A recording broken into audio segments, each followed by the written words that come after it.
Welcome back to Conversation from the Crossroads of Southern Music History and Culture with Dr. Bob Beatty. My guest today is Drew Smithers, guitarist of the Marcus King Band, also a Duane Allman aficionado and a student of the great Jack Pearson.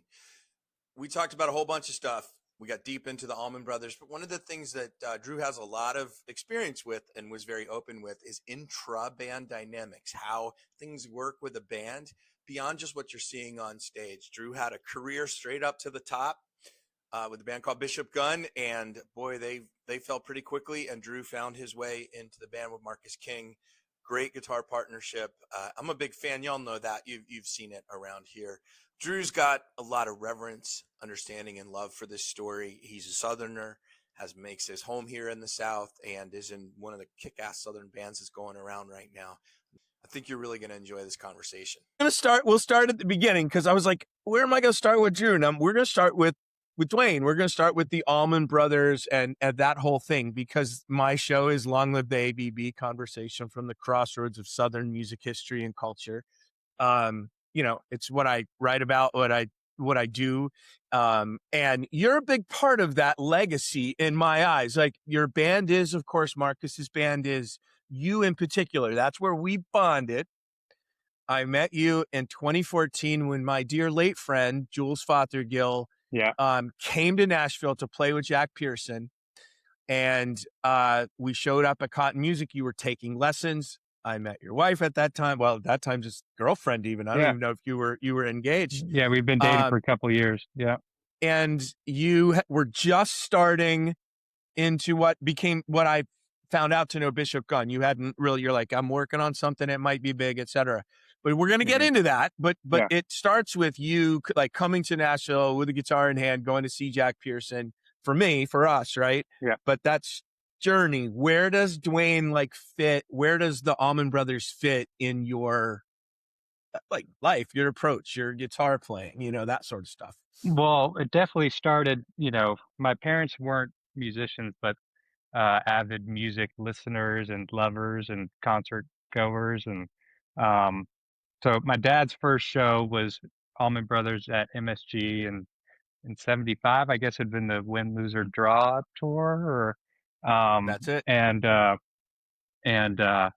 man. And, obviously post Duane, but that music was, around the house. They were playing that music. My parents were big Deadheads. Their first date was a Grateful Dead show at MSG in '83. And, my dad taped the shows. He was just, there was always live music being played around the house. And so, it just was a early memory of just hearing that music, especially, Eat a Peach was big, and it was just like a CD that my mom would play in her car. And, I just remember Dickie's solo on One Way Out, and then that slide kind of harmonica sound. I was, what is this? So, I mean, it caught, I didn't start playing until I saw the band live, and it was March 12th, 2005. At the Beacon, and my dad took me to go see them, and Derek and Warren, and man, I just got bit by the bug. And especially slide guitar, that's what really spoke to me. And Derek and Warren were both playing slide, obviously, but then I just went back to the original band and just became pretty obsessed with it all. And just trying to get my hands on as much live recordings as I could. And I know Jules was a big part of some of that stuff that, that's on YouTube, and even some of the Jack era stuff, a lot of live shows from then too. But man, there was just something about Duane and his playing that just I still go to in times where I need some inspiration. And it's just a well of knowledge that I can, always dip into. It is infinite. Now, let me ask you, when did you pick up a guitar after seeing that show?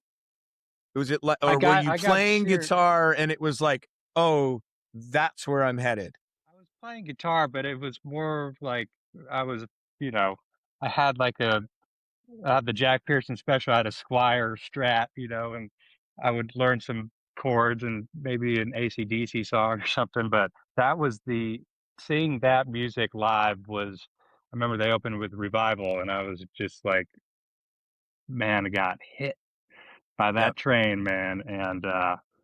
And yeah, my dad, we'd go see, doing the March Madness at the Beacon. My dad would take me. I was like, let's go tomorrow night. Let's go next week, whenever we can. So, um, I saw a lot of shows at the Beacon in between like 2005 and, you know, '08, '09 before I moved to Chicago. So that was, I mean, uh, it was, a learning experience. And then, meeting Jack too. It was just, um, that incarnation of the band was, one of my favorites with him and Dickie, and also Derek and Warren. But the original band, man, that was, it just, you know, every live recording was different. You'd hear Statesboro Blues one night that was totally different from the night before, or even the Fillmore's a good example of just like that was what they played that night. Yep. Even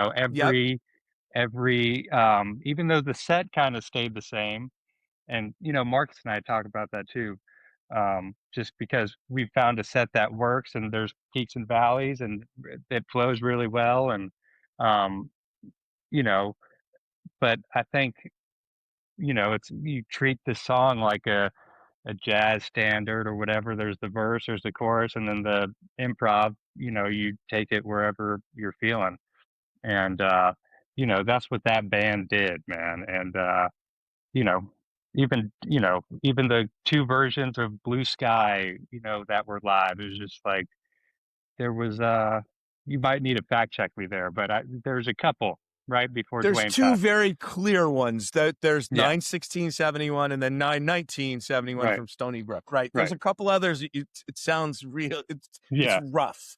Right. But But I mean, Duane, they were just a band that it was just the improv alone. It was just worth checking out every version of every song, every different shows. And so I got real down in the hole in that. And, yeah, man. how did you find Jack? So, because let me say, Jack, I was my first Beacon show was a Jack Pearson, Dickie Betts Beacon show. My first three Beacon shows were actually, and one of the greatest shows I ever saw in my life. So he was, new-ish. He had stepped in the 90s a couple of times. He was not an unknown commodity. He, Right. Had a credit on Where It All Begins on, I think, All Night Train or Sailing Across the Devil's Sea, I think. But I know. And then Searching for Simplicity, that Greg record. Yes. I know that, but I know that, he is revered as the guitarist among guitarists, including within the Allman Brothers Band. Like all of the guitarists in that band would acknowledge that. So how do you come to find Jack in this journey, to, and then becoming, like you went and learned at his feet, legit. And you have like carved out this career, not as his apostle disciple or nothing, but like, I mean, I see it. I will, and partially because I was there, like I watched it happen. But, how do you find Jack? And then, like he changed some things in you too, like instantly. 100%. 100%. I owe that man. I mean, he taught me everything I know. I mean, I moved to Nashville because of him. I was visiting my cousin down there in 2012, and he was playing at Third and Lindsley, and I was like, man, we got to go see him. Let's go. And we went, and Tommy Emmanuel sat in. I just remember I was like, this is what's going on in Nashville. I was there. Yeah, you were probably there, man. This is right no before. Shit. I remember because I remember when Tommy Emmanuel came out. I didn't know that was a life-changing, like, so keep going. I'm so sorry. Yeah, Tommy no. Emmanuel, this is Nashville. This is where it's happening. Yeah. I just can't believe we were there. That's great. Man. And this was before I moved to town, and I was, talked to Jack after this show, and I was just like, man, I'm just such a fan of you and your playing and just his whole demeanor, and he's just like the sweetest soul in the world. And I was like, do you teach?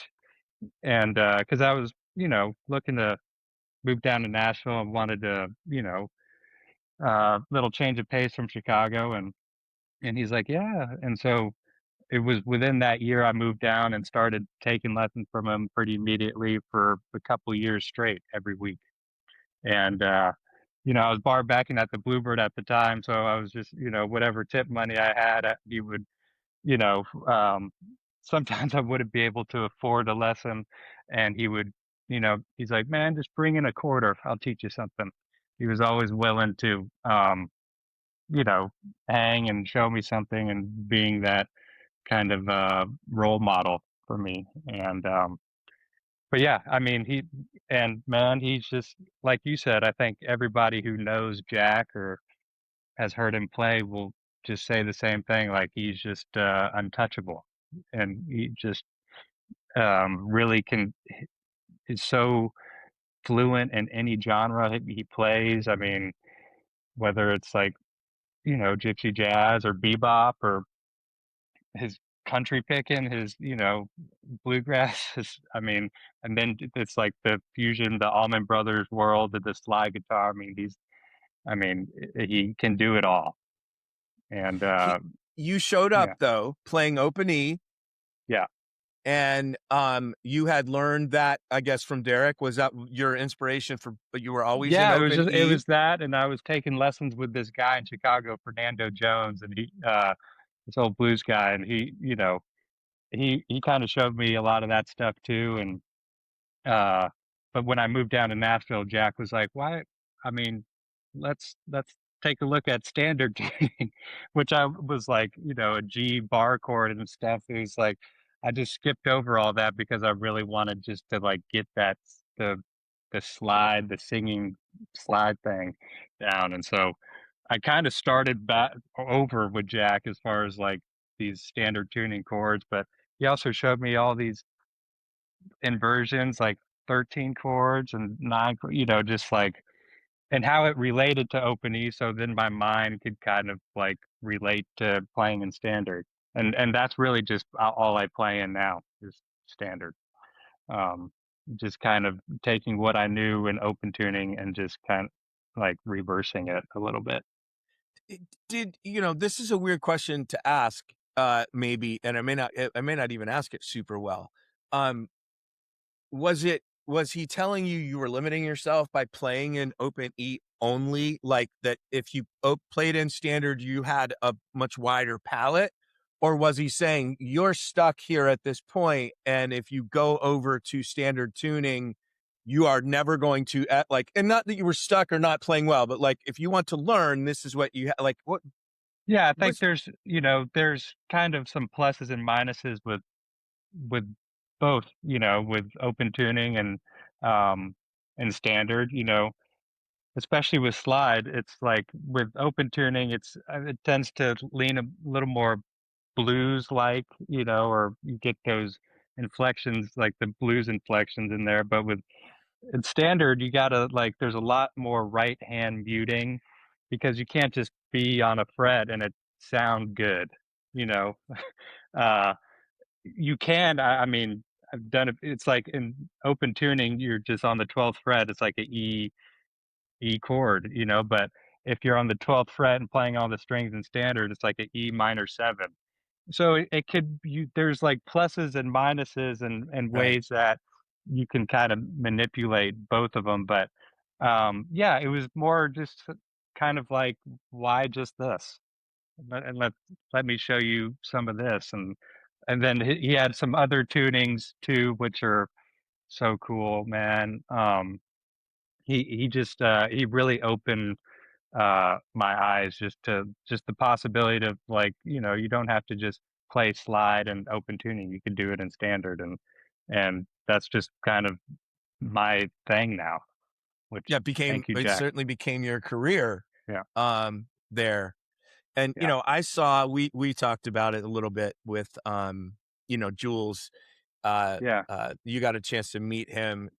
He was the similar disciple. In fact, at one point Jules started dressing like Jack. He would wear the overalls with the cap. He got himself a black, I think he yeah, got himself a black GNL Strat. He was playing that, doing I'm Not yeah. Crying. Oh Um man, and I mean, that night that we met, the day we met, like that their story of how they ended up in Nashville is the craziest story ever. But he basically, they drove from, I think, the Upper Peninsula of Michigan to Nashville. And then the next day they got up and drove to New York. And when Jules told me like their itinerary, I said, dude, you realize how big the United States of America is? Like, it's really a long big. drive. We came, like, they hung out a bit. They played in the room at Cotton Music. And then we went out to Meat and Three, the one right down the street, which name I can't remember. Was it Sweats? Is there a Sweats in that neighborhood? Anyway. Arnold's? Maybe? I don't know. No, it was not Arnold's. It was not Arnold's. But anyway, we come back in and we go upstairs and they have 2 acoustic guitars. And those 2, my friend, Jules and Jack Pearson, God, are sitting on a bench together, kind of facing each other. And Lorna's right there. She sings a couple of times. He I like to hear you sing. But I watched those 2 play for 2.5 hours. And really, it was, that's like closest I'll get to something like watching Duane play at the Gatlinburg sessions or something, right? Oh, man. Hearing those recordings, those Gatlinburg, I mean, just to be on a fly on the wall, singing those It kills me there's not more of it. Honestly, I've always, when you look at, the Dead have 5 years on them or 4 years on them and a taping or archival mentality right out of the chute. The Allman Brothers never had that, at least until the 80s, 90s when they started documenting it. But it does kill me, we have those, that pastiche of stuff on the first side, and then the other side has My Favorite Things and, the kind of attempts at Blue Sky. Yeah, What Turned Into Blue Sky. I know, just hearing Duane sing those, Jimmy Rogers songs, just so cool, man. I mean, telling Jaimoe to roll a joint. Jaimoe, can you roll one? Yeah, I'll roll one. Yeah, I'll roll one. Oh, man. But yeah, I mean, going back to Jules and Jack, seeing, Cotton was a special spot, man. And I was working at Carter Vintage too at that time. So I was working and I would leave early or whatever to go to Cotton to take lessons. And, both those guitar shops hold a special place in my heart for sure. Amen to that. And, I remember, we reconnected one time at Carter one time when I was up there just chilling with my daughter. And, you that's where you met your current boss. And, what year was that y'all met? Met him 2016. Marcus King, we're talking about, everybody.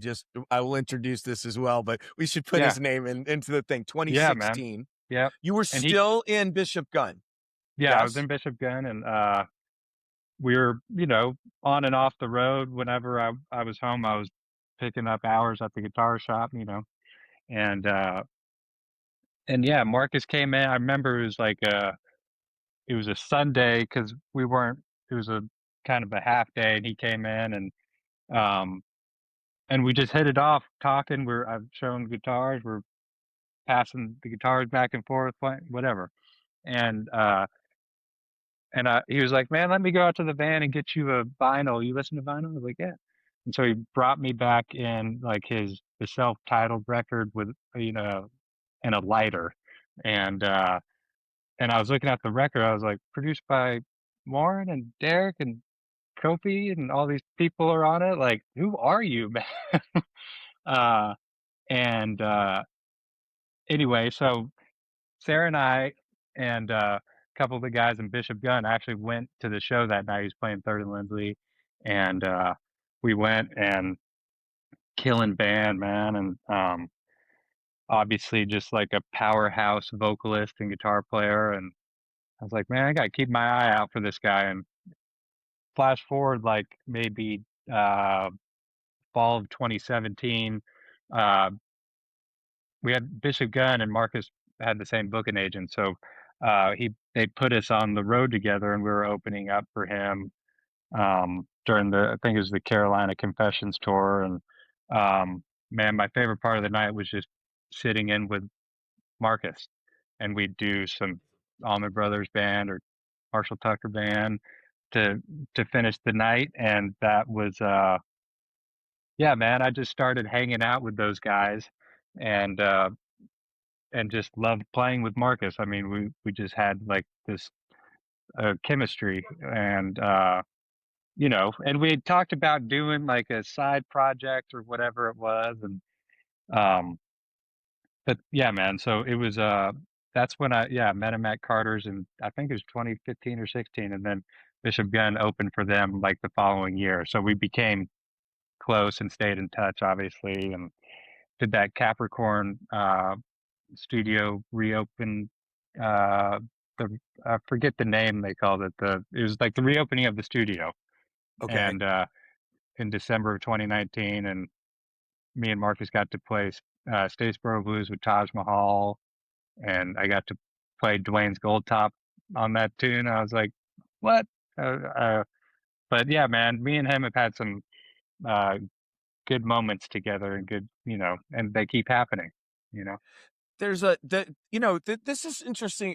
It's interesting to me. You joined when you joined Marcus, he had a pretty robust catalog and like 2 records, I think, in the can ready to go before you appeared on a record. Mm-hmm. So you inherited a lot of stuff. And, as somebody knows you, follows you, like I feel obligated. And I started, to dig into Marcus's stuff and realize, man, this guy's catalog is deep and he's a young guy still. Yeah.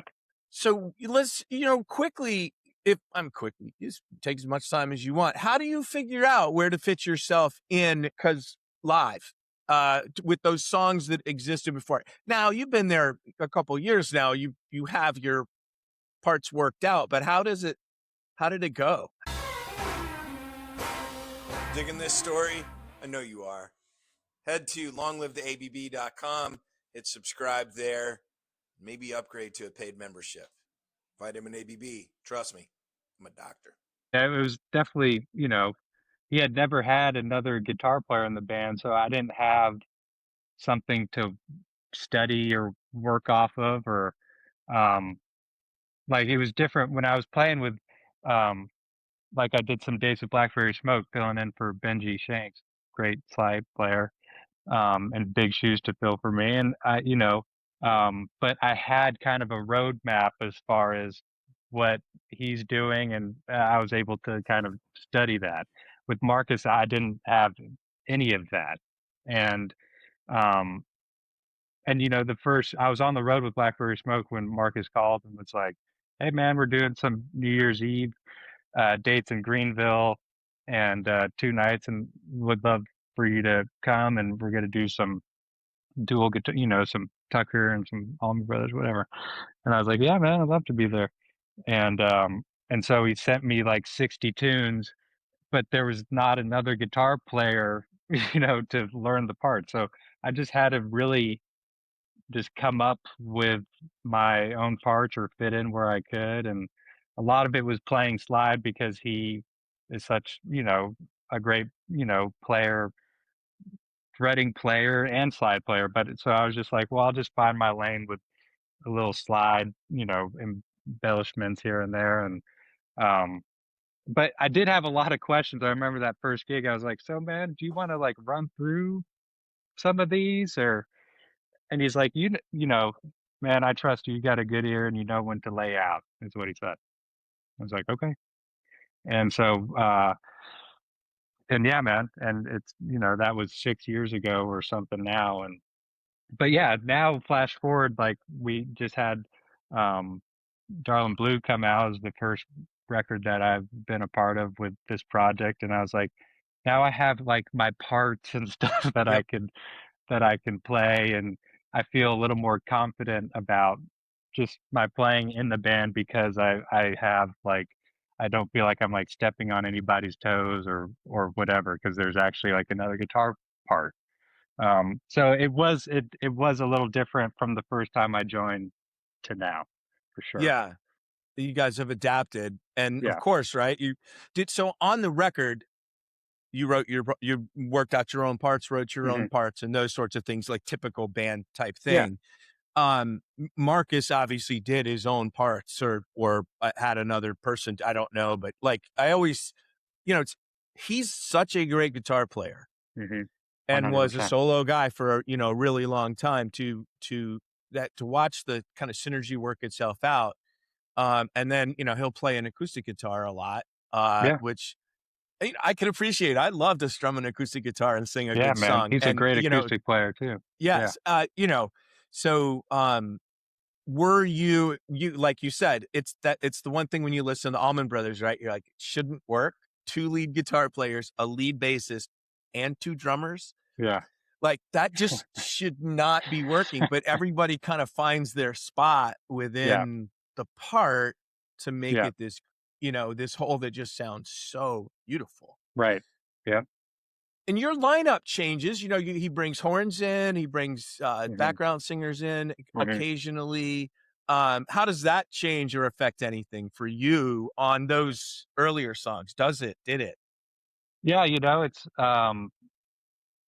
funny because that Nashville show we did, and you were there. It was, you know, there's some pedal steel licks on the records and stuff that Paul Franklin did, and Paul Franklin came and sat in with us, and I've just been trying to copy his parts for the live show or whatever, depending on what song. And I was like, oh, now I can just like let him do it, and I'm not butchering it or um, trying to sound like a pedal steel, but I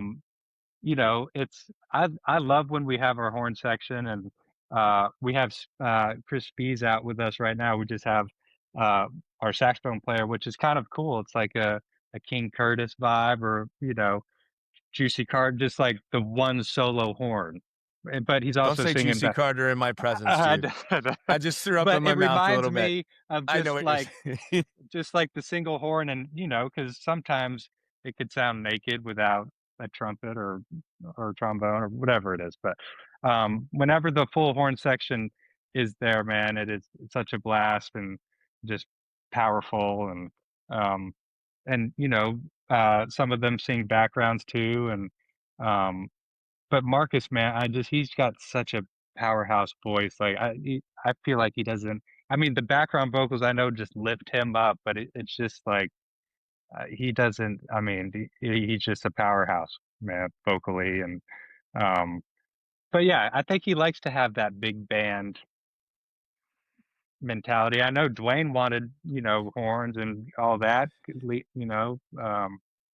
Tom Doucette, and He wanted, and he offered Bobby Caldwell a job, mhm. and the band said hell no. And I've had that story actually verified, not directly from Bobby, but through Jimmy Chamberlain, who heard it directly from Bobby that I told Really? him.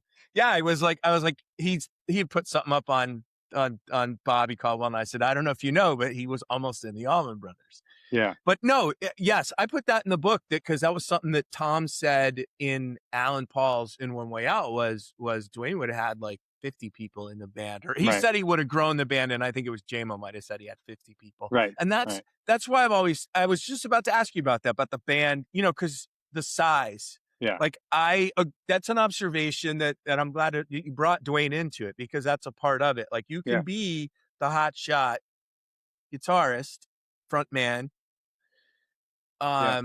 which he is and can be and has been, but there's a comfort level to be found with your mates, right, in a band setting that you're comfortable, and I say that as an observer. You're saying it from the inside. I also will say, as a longtime student of this, like there is me too.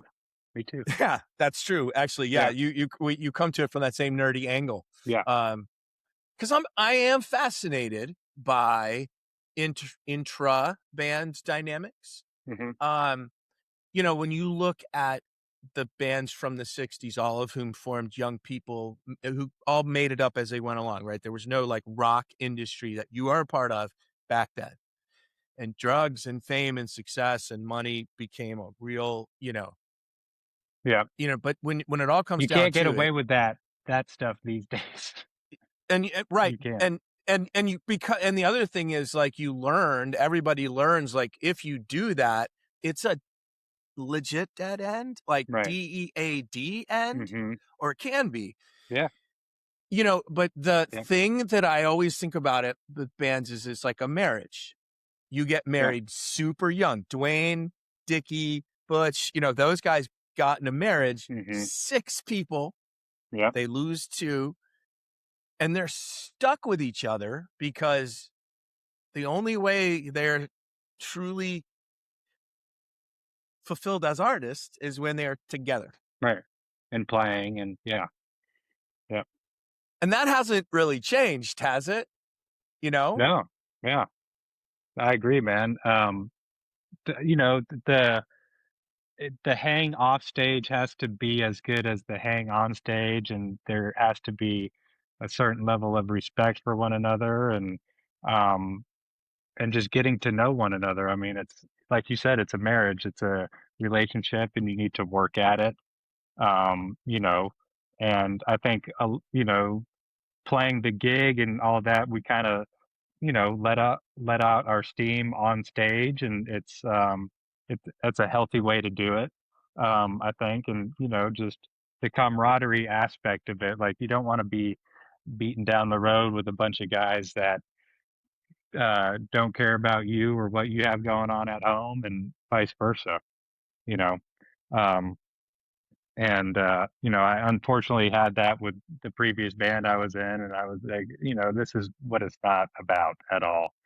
And but yeah, with this band, man, and group, it's everyone respects one another, and there's a lot of laughs and joking around and just good times, and uh and it shows on stage, I think. you know um People can tell that we're brothers, and having doing what we love to do, and the ping pong effect with the crowd, and just it's yeah, man, it's important to have each other's backs, and to, because it reflects in the music. It's just like any family dynamic, right? The one who's the asshole all the time is really just not a popular person, and nobody wants to be around them. And Hmm. if I think in a band situation, you are not necessarily stuck with the asshole unless the asshole is the boss, in which Right. case you're actually not stuck either. Right. You can choose to exit from the Yeah. situation. Right. There are, I think, like I'm glad to hear you talk about being a student of this as well, because there are very healthy ways to I'll do always what be you a do. student first, man. Yeah. And Always.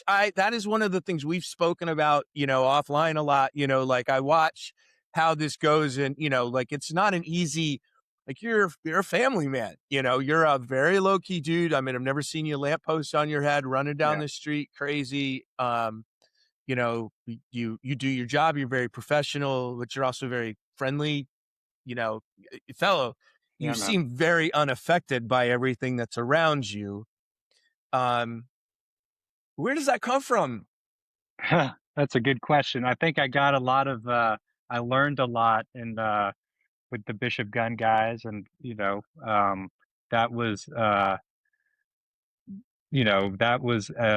test for a few years for sure. And just to going back to like the drugs and the boozing, and the women of the bands in the 60s and 70s. I mean, like, that's what those guys were there for. It wasn't about the music. It was for the party. And I like to have a good time too, man. But I also, I'm not out here and playing these shows. Like, that doesn't come second. Like, that's always number one. And and with this band, for everybody, it is like we're there for the music. And it's just it was, but that being said, like, I feel like I just got not numb to it, but just, I'd have to deal with a lot of shit with the Bishop Gun guys. And I don't think like, shit with this band, it doesn't affect me as much, or maybe I've just dealt with it before. So I appreciate you saying that, though. Yeah. I think I think you're reflecting on a combination of like your experience and your Yeah, personality as well. Like your guitar hero, Derek Trucks, your original one is like what that Jack Pearson is certainly like that as well, completely yeah, unaffected by what's going on around. yeah. Who you are as a human. And you did have this experience where you were on the mountaintop, headed up. I mean, very much with Bishop Gunn. That band had a lot of Oh support man, behind them, lots of opportunities. You guys recorded at Muscle Shoals Sound. You were the yeah. first band that recorded there? After the ribbon cutting, after they opened back up, The yeah. first band to record at Muscle Shoals Sound. Shine was the first single that came out of that studio since they reopened it, and yeah, man. I mean, that was getting to record there. Also, Hollowed Ground. I know one of Duane's last sessions there, or one of his last sessions was "Please Be With Me" with Cowboy, and that was, um, you know, I'll. We also did a record at Fame, so doing Muscle Shoals and Fame with that band was so special, man. And I don't regret my time with that band at one bit. I it was such a learning experience. I was grateful for you know the time I played in that band and all the experiences we got to do. We got to open for the Rolling Stones at NRG Stadium in Houston, um, and yeah, man, that was a cool show. I remember we were in the middle of a run, and Duane's Gold Top was in auction during that time, but it hadn't sold yet. And a buddy, good friend of mine, Richard Brent, um, called me and he's like, "Man, I'm gonna be down at the that Stones gig y'all are doing in Houston." And he's like, "You want me to bring the Gold Top?" And I was like, "Man, I don't want to have you travel with it. Like, that's so kind of you, but I just, would love to see you anyway. But he said, but I want to hear it in a stadium." And I said, "Okay, well, yes, you should bring it then." And so he brought that guitar, and during sound check, we got to play it through Ronnie Wood's rig, and all those guys were super kind and let us, we're just passing that guitar back and forth and playing, through Ronnie's rig, and his guitar tech was showing us some of his guitars, and it was a special night. I remember handing Richard the guitar off stage after the gig. He said, "Bro, you won't believe this. It just sold. It sold that night." I think the date was July 27th, 2019. But yeah, he said it sold that night for 1.25. And anyway, then we got to go back and meet Keith and Mick and Ronnie and Charlie Watts still alive at that time. And um, so I don't know what was cooler, man. That experience playing Duane's Gold Top in a stadium or getting to meet the Stones. But I would say that getting to talk to Charlie Watts, and he talked to us about recording down at Muscle Shoals Sound too. And um, it was a trip. But yeah, the we got to do some cool things you did get to do some cool shit. The guys that went up to the mountaintop, and then you kind and of be straight able to down. hung out and found another way, sort of out there. I will tell you, you may recall this. I think it was 2019.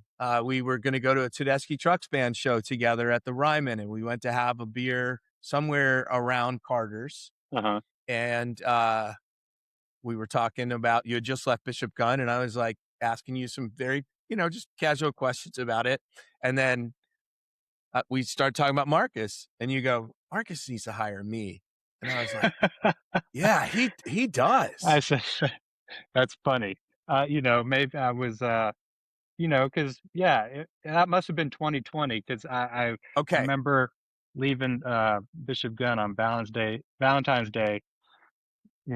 2020, and right before the world shut down. But yeah, I do remember. I think Tedeschi Trucks was at the Ryman around then, and um, but see the Capricorn gig that we did in Macon that Mark and I did, we were talking like, man, we got to do something, and So maybe that was just in the back of my mind as like, man, he needs to hire me.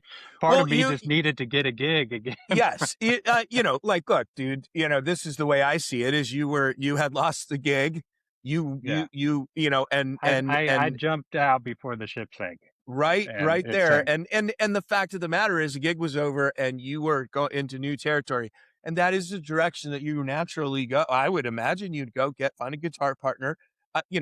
I'm not a front man Yeah. necessarily, or don't desire to go that Right. route, and I think that, like, what I see in y'all's dynamic, and I've talked to you about this before, like for Marcus on his way up, you must be a really good ear for what is going on around because of your experience, and clearly he trusts you with that.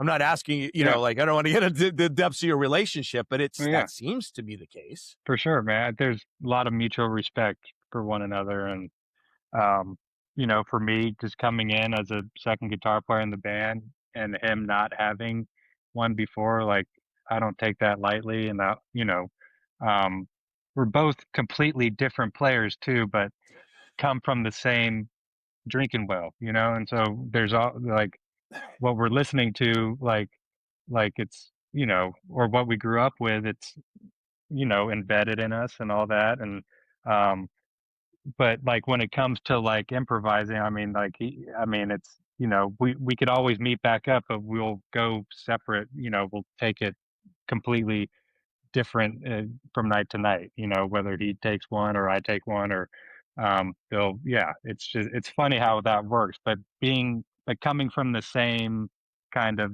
place, and what our inspirations are, it works. I think you said it really well. Is your styles they're similar enough that, not even styles, your influences are the same. Yeah. The way that you manifest those influences comes out in what your personality Right. is. And of course, you know how I feel about the need to turn you up in the mix a couple years back to make sure that we could hear that what you were Yeah. adding there. Yeah. um, Thankfully a problem that has long been solved, but just to Well, say for everybody, like Drew and I do go a few years back, and I followed his career. We stay in touch. I'm a yeah, rock star to my kids, because if Marcus King Band is near, they call me up, Daddy, can we go see Marcus King Band? But when yes, he first sir. joined Marcus King Band, I just did not think Drew wasn't loud enough in the mix, and I was struggling to. And I mean, I hear it in only one ear anyway. Right. That was a birth defect, but I know what I'm listening for when I'm listening for, Yeah. especially my people playing. And so, but again, your styles are very complementary. He is a completely otherworldly guitarist. The way he plays is, I don't know anybody else that really attacks the guitar the way Hmm. that he does. Yeah. And when your boss turns his guitar up to that 45-degree angle or so and really starts digging, that's when Yeah. like that's like Dickie Betts when he would set his jaw and sort of walk out toward the edge of the He stage. means That's like business. Marcus's tell. Yeah. Yeah. He's about to And dig in. yeah, there's no fucking with that, for sure. Are there moments when you guys are pushing each other? Oh yeah, man. Yeah. We did 2 nights ago, we were in Oakland at the Fox Theater there, and man, it was like one of those gigs where it just felt like so right, and just like creative and dynamic, and um inspired. There's, when you're on the road for 2 months at a time, there's shows that stick out, and you always try to kind of chase that one. But um but a couple nights ago in Oakland, I'd say that was one of my favorites of the run. Just, and 2 nights ago, so we're still, pushing, and feeling inspired, and just playing these old nice theaters, man, too. It's like you can really, those are great rooms for this band, and just because you can really be dynamic. And I think that's so important, especially, we have all these marshals on stage now, which, a little reminiscent of the early ABB. And setting them up behind Jack, the drummer, and so it's nice when it can kind of get to a lull, and or Marcus is playing an acoustic part or whatever, and the crowd's listening. It's these rooms have been really great on this run. You like those theaters? I love theaters as an audience member. Yeah, man, me too. I think they just sound better on stage, and I hope it translates to the front of house. I think it does, but it's those rooms are inspiring for sure. And we doing a lot of festivals too, and it's just kind of harder to make it translate when you're playing outside um or yeah. in like in arenas or even bigger rooms, Yes, no, I like you can always feel that, right? Like it's obvious that you're playing to a different way of doing than when you're sitting there and you can see people, or that you can feel the Right. room do its thing, clearly. Yeah. The outdoor festival thing, and even for a band like yours, what you guys are a great festival band because you've got a set that'll just keep people's attention for that period of time. You're there to please your fans and sell some tickets from your fans, please your fans, but also pick a few more up and 100%. let everybody see your best. Yeah. A theater show is a little bit longer, and we're going to want to sit down and, we're going to mostly appreciate that more breadth of what you have. Like you can do it both. You can do it in all settings, but it translates better in that kind of setting for sure.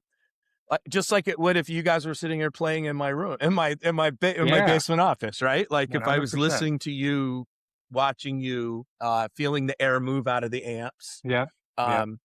You'll feel them. All right. Got a couple. How much time we got, dude? I don't want to keep you too long. We're sitting at about an hour here. We're good. All right. Did you, and I'm going to edit this. You good with how we talked about Bishop Gunn? You don't want to go any deeper in that shit, right? I didn't want to either. Yeah. Up to you. Yeah. You're good? Okay. Hey, all right. Let's get back into Allman Brothers for a second, because I think it was one of my joys to see you play with Jaimoe and Big Band of Brothers. I spoke to Lamar Williams Jr. Last week on the podcast. Actually just published that episode. So I told him I was talking to you. He had the same thing. He goes, my Big Band of Brothers, homie, man. And that was such a blast, man. What a super cool project. Just, my only complaint, this, I told you, was the fact there was no guitar solo in Dreams. Like, are you kidding me? that was one of my complaints too. But, I wasn't gonna, push a for random trombone solo. Yeah. From it's a trombone can kind of act as a slide guitar. Not when you got Jules Smithers on stage with a slide in his hand. Yeah, that one is like, that's a special song, man, to play over too. But you get into a room like Derek and Warren, it was either Derek doing the Brett part or the slide part, or vice versa, But I've been in situations because Duane did both parts on the record. And so some people treat it as just one solo, not like you play the slide part and I'll play the fretting part. So that was one. I mean, we played a whipping post in G, which was strange. Not strange, but it's just different from how you would usually play it. But yeah, man, that was I don't take being asked to do that gig lightly. I will, Jaimoe took a chance on me, and I just forever grateful to share the stage with that man. Jaimoe made the choice to have you in the band? Well, I mean, it was I think a collective decision. They could have gotten anybody. Yeah. But yeah, man, we did a gig. We did that. I think our first gig was at the Grand Opera House in Macon, and that was really special. And then we did that run in Florida, and I know you were there for two of them. And Jaimoe had my back too, man, because we're playing in a lot of horns, a lot of microphones on stage, and to get some of that tone that you need to play, and to give Dickie and Duane, to play that part, like to give it a little justice, like the tone needs to be there. And these guys, these front of house guys, or who, I mean, the venue guys working there are like, man, it needs to turn down. And Jaimoe always had my back. He's like, well, man, he needs to get the tone. And so I remember building like these like forts. I think I was playing through a twin, and we would build these like forts around the amp. Like there's like a bunch of like packing blankets, whatever, road cases in front of it.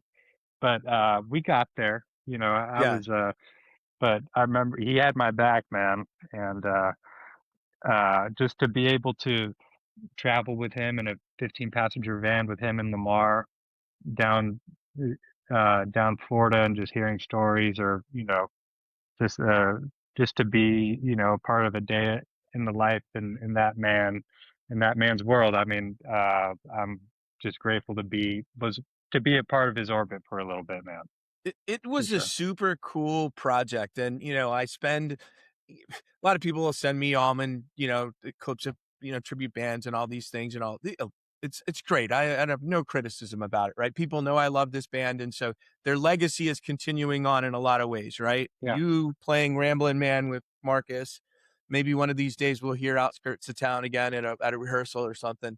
Wink, wink. There we go. But like you guys carrying it through, or you got Derek and Warren doing their thing and blah, blah, blah. But then you've also got really some people taking really unique spins. There's a tribute band, Stealing Peaches, out of Orlando that does From the Madness of the West. And for me, just because you're going to tackle that cocaine infused speed song, and they do a ripping version of it too. So the Big Band of Brothers project it was so cool to say, I'm going to take this music and make it into big band jazz arrangements. Yeah. It was a cool project. It sure was, a cool man. concept. I was grateful to be asked to do it, and that was coming out of the pandemic too. So it was, some of the shows got canceled, or just moved around. Y'all had some a of the run. dates. Did you do the run without Jaimoe? Also, never did. No. So he did. No. There was a run in the Pacific Northwest or something he didn't do in like January. I didn't do that either. I didn't. Maybe. And then yours. Okay. Yeah. Every show that I did with that project was Jaimoe was there, and it was the band was great, and the record's so cool too. I thought, like, I know Jack's got a ripping solo on Stand Back, and some of the keys were different than what we're, like I was saying, like Whip and Post is a G. I think Stand Back was an F. There's like more like kind of catered to the horn players. To their horn keys, right? Yeah. And but yeah, man, and but to play that music and have a different spin on it, and I know it was special for Jaimoe too, just being wanting to be in a jazz group growing up, and then meeting Duane and all that. So I think it was kind of, maybe not full circle, but I think it was special for him to hear these songs that he helped create with a little bit of a different spin on them. The spin, right? The spin that he one of the ones that he really prefers. And if you recall, I don't think he had played since the Brothers show in April of 2020. I could be wrong about that, but I think that there was also a long gap. I know that he's been out playing a lot. He played Jazz Fest. That was exciting as hell. Did you see that? He sat in with TTB. He flew to Jazz Fest. I saw that. Sat in with TTB on Dreams and Whip and Post. You're like, saw that, man. We did Jazz Fest is so special. We did that. We played the Orpheum there, and there's like a little speakeasy downstairs after, and some of the guys that own the theater were like, go down there and have a drink or whatever. And we go down there, and Bobby teases at the bar, Derek Shatarte. I was like, what are you doing in town? And he's like, oh man, Derek and Sue just sat in across the street with the Meters, and they were all like in the next room with Danny McBride, and it was like that's just jazz fest for you. It's like you never know who you're going to run Wow. into. But Jaimoe wasn't there, but I missed him by a day. And man, I did see that I'm so glad that he's still willing to travel and do and play. And Yep. maybe there will be another big band run. I would love that. That would be badass. That would Yeah. that would be a dream. That would be a dream of mine. Wow, man, you hit so many of these questions. Let's talk about like Ramblin' Man. That's Yeah. the one that it seems like you guys have said this is the one we're gonna do. You completely own it. Nobody really had. It's surprising to me that song had such a long layoff from public consciousness. Right. Because it's a banger. Totally. It's a banger. It's a heavy song to pull out. I mean, it's like the recording, you can't beat it, you know? So it's like Yeah. it's like one of those ones that's like, do we even touch it? I remember we're opening up for Stapleton on a run, and Marcus just started kind of playing it and or singing it or something, and I was like, it's a good reminder just to like go back and like freshen up on those guitar harmonies. And by the next sound check, it was like, let's try it. And so, it just one of those songs that really caters to this project. And um, you know, because the record was in G. I remember Dwayne Beth telling me like they sped it up a little bit. That's why it's in So G much so that sharp. Dickie couldn't sing it. Yeah, so it's like G sharp-ish, in between, somewhere between G and A. But we do it in A, and I think it fits Marcus's vocals pretty well. And it's been a crowd pleaser. Like, I think, we get into these situations where we're talking like a festival or opening up for a band, or I think anybody can relate to that song or has heard it maybe once before. So it's familiar. And it draws people to your set, It's one of the things so funny. We were talking about sets. We were talking about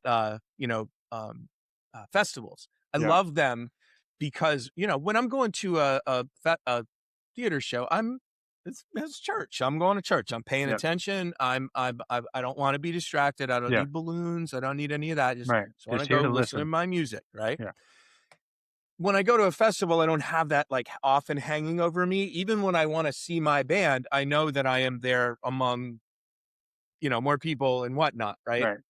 But the best part about festivals is the sampler effect, right? It's like getting a greatest hits collection or somebody making you a great mixtape. You're like, I can check out all these bands that I've heard or listened to a little bit and, whatever else. I'm always slightly annoyed when a great band doesn't add a great cover to their set. And not slightly annoyed may be the wrong thing, because it ain't up to me what they play.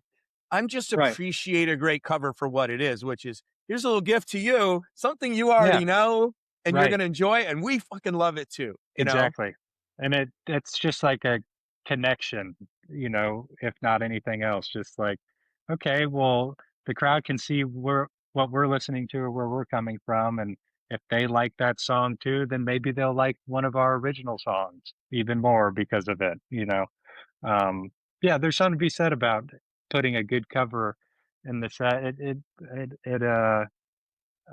I don't, you get into these situations too. Like last night we had a strict curfew, so we we made the curfew, but we didn't have time to do another song.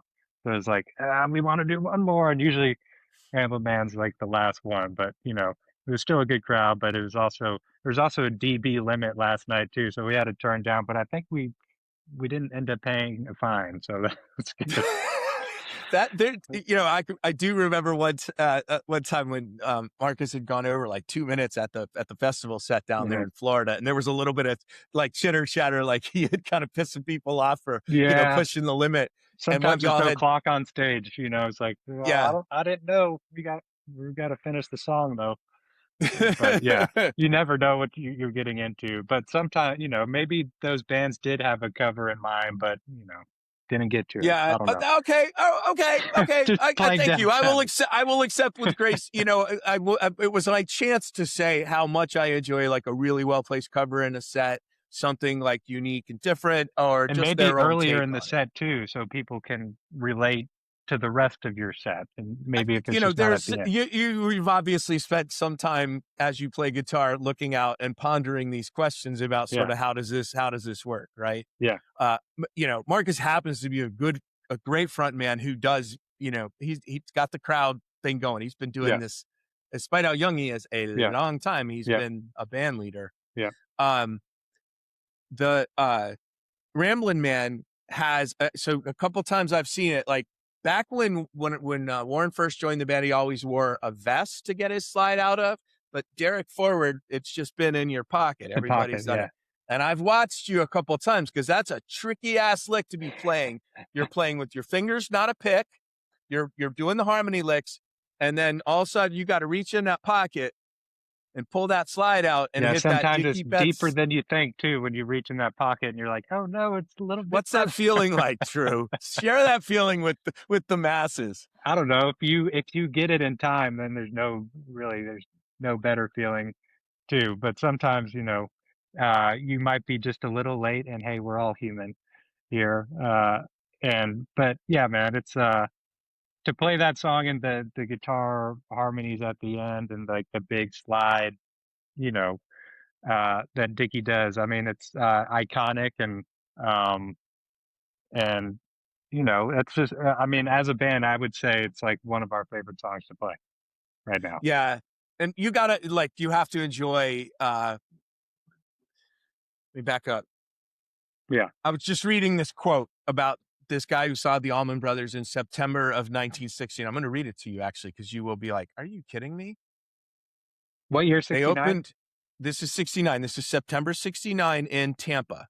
The other group on the program, they opened for John Mayall. The other group on the program was the Allman Brothers, an organ and three guitars with little to distinguish them except a special sound that came through best in Mississippi blues piece. But this is the piece I want to say about enjoying yourself on stage. The Allman Brothers concentrate on nothing but playing. They rarely look at the audience and show no emotion, though occasionally one appears to be enjoying his work. You have to watch closely to catch that rare expression. Hey, they were about the music. It wasn't a matter of what they were wearing on stage, or it was about what they were playing, and they were focused, man. And I mean, there's something to be said about that. I think a lot of bands nowadays maybe care more about the image more than the material or whatever. But if you're in it for the right reasons, I think people see that. In their case, right, I think this person is maybe a little bit off, because the very little video footage we see doesn't show a group not enjoying themselves. And even the photos look like they're having a goddamn great time. Right, exactly. When they're on stage, their mouths are open, their bodies look like they're in motion, they're smiling. They're focused, though. They are focused. Deeply focused on what they're doing. There's a picture in the book. It's right here. It's Carter Tomasi. I've had it on the wall forever. It's from Atlanta, Duane's last Atlanta show, 7/17/71. There's a series of shows. It's got Barry, Duane, Dickie in the middle, leaning back, and then Greg in the background, looking straight at Dickie. You got Butch looking straight at Dickie, and then Jaimoe's just doing his drums, of course. Yeah. But that reflects it, right? Like they are all seriously, deeply into what the guy who is saying the most or leading the conversation lifting at that up moment is doing. Yeah. And that's, that's what I hear in the Allman Brothers. I know it's what you heard and hear and pursue, because we just had an entire conversation about it. Yeah. They were all listening. They were all caring about what each other had to say, and feeding off that and lifting them up. And I mean, I don't think there's a better band that did it, Yeah, I totally agree with you. Yeah. 2 last questions. Yeah, man. Where do you find community? Ooh, it's a good question. I mean, man, I live in a beautiful community, and so I would say, where do I find community? I find it at home and on the tour bus. It's but also on stage and through the crowd, and it's but man, I'm grateful to be a part of a really artistic community down outside Nashville, and also just being the community of the band, um, on stage and off stage. I think I'm surrounded by it, man, which I'm blessed because of that. Yeah, and you it seems to me you actively cultivate it. Um, You have to. I if mean, this situation when you walked into with Marcus was toxic, you would not have stuck around, I'm assuming, given what you had already experienced with Bishop yeah, I Gunn, wasn't going to correct? do that again. I wasn't going to Yeah, do what I just did again. And, I think, you learn from that and you move on. And, I always thought Bishop Gunn was such uh, it was where I needed to be at that time and also a stepping stone, you know, and, just grateful for all the opportunities and, that I had with that project and the ones that I've had with Marcus too. And, the ones uh, to come. and ones to come. Amen. Yeah. Yeah. Yeah, I'll say, all right, one last one, the Yeah, South. man. You're Yeah. not a Southern, you weren't born here, but you got here, as Barry Oakley said, as soon as you had enough sense. That's at least what we'll say, but you have made Yeah. the South your home, Yeah. Marcus, and most of the band, if not all of them, they're all Southerners as well. Yeah. Um, how does the South impact you, or what are your thoughts on the South? Let me Well, just throw it that way. I don't even yeah, I need to ask mean, a specific one. my my mom is from Mobile. I had a Southern lady and cooking in my house growing up, and she was one of five sisters and my grandmother, and whenever I would go down to visit my grandma in Fairhope, Alabama every year, and I just remember her peeling the backs off crabs and making her gumbo and her fried chicken, and I always loved the culture, the food, and my mom was also raised me to say yes, ma'am, and no, sir, and so there's a lot of that, but also I was living in Southern California, and then I went to high school in Connecticut. I was born in San Francisco. My brother was born in Mobile. Just moved around a lot, but that Southern mentality and hospitality was always in and around my home. So, you know, and moving to Nashville, like it's obviously very prevalent there. And I married a South Carolina girl. And Marcus and the band being from South Carolina, I feel like I'm an honorary South Carolinian um and through my wife really. But you know, it's a way of life, and I think, it's the culture, the music, the history of, of the South and surrounding area. I mean, man, even like being in a band with the Mississippi guys like in Bishop Gunn, like in Natchez, Mississippi is, I mean, that's you know, kind of at the bottom of the delta, and Yep, it's when I was, crossroads. That is, yeah, and so Hound Dog Taylor's from there, and talk about another great slide player, and so I'm eating up with it, man, and yeah, I don't think just going back to the community and the community I live in, I don't see myself moving, and so I think in and around Nashville, man, is where you'll find me. yeah, yeah. Yeah. How else can anybody find you besides Marcus King? Is it marcuskingband.com? Are you used to giving Yeah, I all think these that's it. details out? How do they keep up with y'all? I think Um, that's it. okay. Obviously, I'm pretty bad with social media, but I'll post when I can, So and shoot. yeah, if you want to get in touch with Drew, if you want to see Drew Smithers, you really Get just in need to touch keep with an eye on Bob, and then Marcus. he'll, Keep an and eye then on you can, Marcus King's schedule. Marcus is yeah, never not touring. He's never not doing something. And be on Marcus the road posts a for lot sure. online. He's a great follow just to, keep track of what you're up to. My Yeah. frustration always is the videos that you get and they're just sitting there on Marcus. And I'm like, Hey, man, that's okay with me. I don't need all the he's the attention. man. Yeah, Yeah. He's the but man. All right. also, excuse me. There's another take a sip of this real quick. This band called the K Club. Um, Producer I work with in town, Jakir King, we have this like creative thing where he'll just get a bunch of us in a room and we'll write something, and sometimes instrumental or whatever. And but there's a couple of records online that you can check out, the K Club. The K And Club.